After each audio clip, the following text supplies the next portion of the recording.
Salut, bonjour, comment vas-tu? J'espère que tu vas bien. Bienvenue sur la chaîne. Bienvenue, RIDE and Remedy, and welcome to Corbeau under saddle. So we have been riding Corbeau in a bareback saddle since the very start, and a large part of that is just to get him familiar with the feel and all of those things, of course. Well, now we've had our saddle feeding from Dr. Bastiana, who you would have maybe seen at this point or heard on the RIDE and Remedy podcast. Make sure you go and subscribe to the RIDE and Remedy podcast, where we are talking about saddle fittings and all of the things. And it's been a little bit of a process, but nonetheless, and not like a difficult process, but it's a process, and we respect that, okay? So anyways, I would like to encourage you to please subscribe to the channel, give the video a thumbs up, leave a sweet kind comment below, hit your notification and postification buttons, and please share the video. D'accord? Merci. Let's go. So before we get Corbeau under saddle, let's talk about this beautifully deconstructed, quite costly turnout sheet. A large part of Corbeau's purpose is beauty and really wanting to take care of how great he looks. However, he has his own plans, like his creative spirit of deconstructing almost everything like this, which deserves its own vlog. I am so fortunate to have such an incredible community here, as I've never had to change a gullet before in the saddle. My trainer was so kind to do this, and you saw Dr. Bastiana go through the journey of removing the medium gullet, thinking that we had the wide gullet, but ending up having an extra large or extra wide, pardon. But we had a new gullet brought in, and my trainer took a little bit of time to get this done so that the saddle fit Corbeau almost near perfectly. As you see here, this is quite a process. It is not a simple task. Honestly, about 10 minutes in, I would absolutely need a full-blown therapy session. But my day will come and I will champion this gullet exchange, if you will.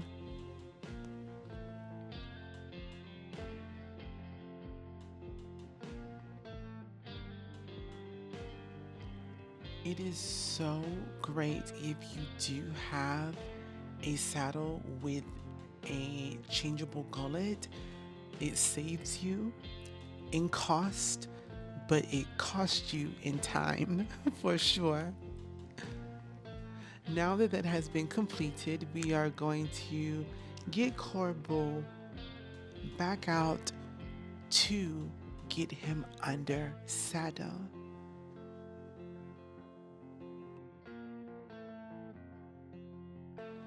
So here is the moment we are about to place the saddle on Corbeau. Now I will say he has had a saddle on him before just so that he gets used to the feel of it, but again, not to this extent and not for what we're going to be doing today. So now that we have the gullet changed, we've done the feeding, this is the moment of truth. We're going to place the saddle on and begin to just go through all of those key points that really communicate that the saddle is feeding appropriately. Now, this saddle pad has tons of Montana hair on it because she's gray. She's a gray horse, and because of that, it's a little bit difficult to get it off of a black saddle pad.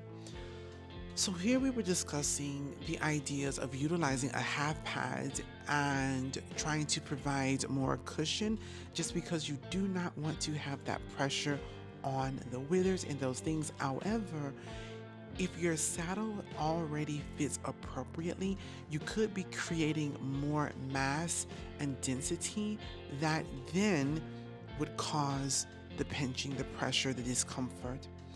Having an appropriate fitting saddle is super important, just as important as groundwork and doing things at the walk. Having an appropriate saddle is a non-negotiable. An appropriate fitting saddle will either provide the best comfort and freedom of movement for your horse, or complete discomfort and a very unpleasurable experience for both horse and rider. In addition to that, a poor fitting saddle equates to poor communication. If you're riding off of your body, you're giving leg aids. If your body is not in the right position, you cannot communicate efficiently to your equine partner. An appropriate saddle has to be top priority, or one of the top priorities for sure. I will never forget when I began to ride and I was having such a difficult time with my posting, and it was because the saddle was the issue. It either had me too far forward or too far back, or when I tried to post, the saddle was too small and I was sitting behind the saddle. So this is just very important to understand the importance of your equine experience and journey and proper and efficient saddle fitting.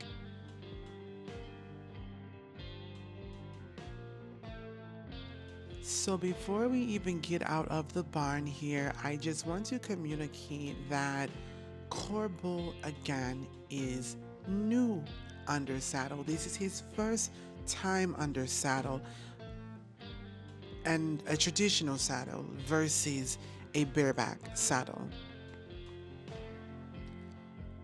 Also understand that we just started backing him, as some people say, or mounting, not breaking. There was no need to break him. Please understand that this experience is on a very loose rein. It is not trying to force him to do one thing or another. It is simply getting him comfortable with small suggestions and a lighter hand.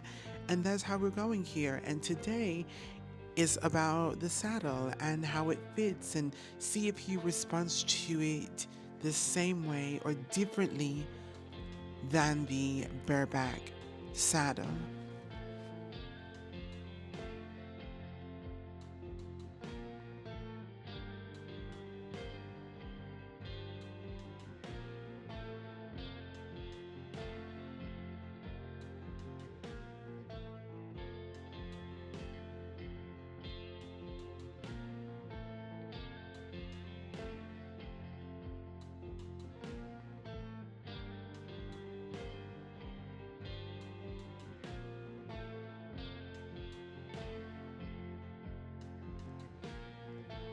So we didn't get too far.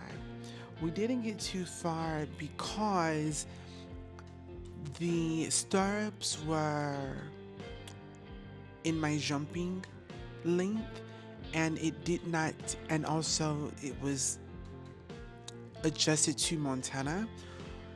So it did not put my legs in the best position to communicate with Corbeau, because Corbeau has been responding to my leg aids. So we needed to get off, and we wanted to readjust the stirrups to a longer length, because there's nothing but good things can come from a nice long relaxed leg. So we're going to mount again, but I'm so proud of him because as we get to the mounting block, he's not doing a lot of moving. He's not backing. He's not irritated or any of those things, and being quite the gentleman. And I really appreciate that.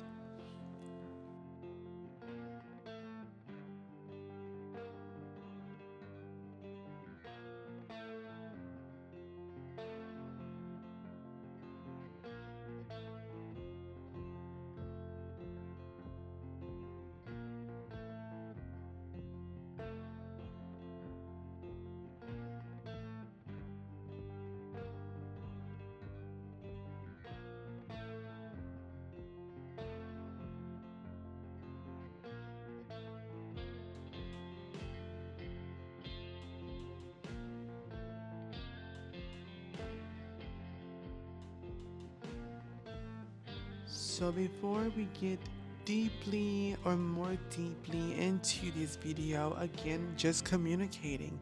We're just wandering around. But through watching the edit and of this video, it does remind me how important it is to be consistent with the variety of things that we have been training, getting back to more of the groundwork. There are exercises that I've learned to help him sort of relax into the beat, which with a little bit of pressure, he will easily drop his head and carry himself to the best of his ability, but he still has muscle to develop as well as bone. But for the most part, this experience truly is about seeing the response to the saddle, if it's pinching, if there's discomfort, exactly if there's any concerning areas, or if it's working, if it's actually working well for the both of us. And it truly seems that it is. So, from my understanding, actually, we are going to get into maybe some trotting in the next lesson, but we shall see. I'm so proud of him. I'm proud of this moment. This has been great. He's been incredible. And you always want to stop on a high note, on a good note, so that he knows that, or your equine knows that they've done a good job and there's no need to keep pushing.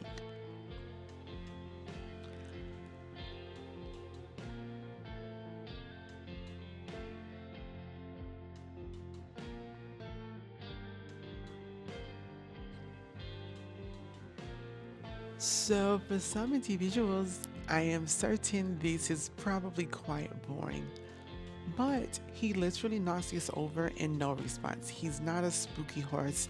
He's actually quite brave. He loves to consider things before responding them, so he's not impulsive in that way. But yes, this experience has been incredible with him, and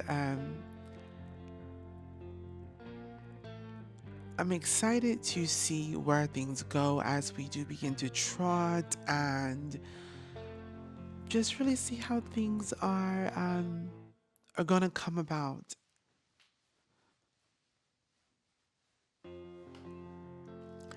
I am also just very interested to know, if you are a horseback rider, what has been your method with riding and mounting a horse and teaching them and getting them under saddle? Do you have a particular method or philosophy that you like to follow? I would love to know. So please comment below what your approach is to getting a horse under saddle. I think it's very important to recognize and appreciate different methods. So I would love to know. And we have some work to do for sure, and some conditioning for sure. I really have to increase the conditioning. I I see that for a fact.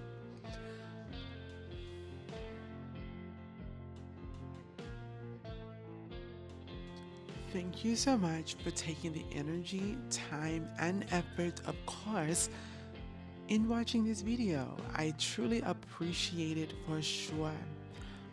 If you have found value in this video, please make sure that you subscribe to the channel, give the video a thumbs up, please share the video, and of course, comment below some insights that you've taken away or some methods and ideas you think that I could potentially implement in our journey. D'accord? Merci beaucoup. I do appreciate you greatly. And as temperatures warm, so do the insects and parasites. Be sure to check us out at RIDE+REMEDY.com for the only dual purpose, anti-parasitic, fly repellent for both the rider and the horse.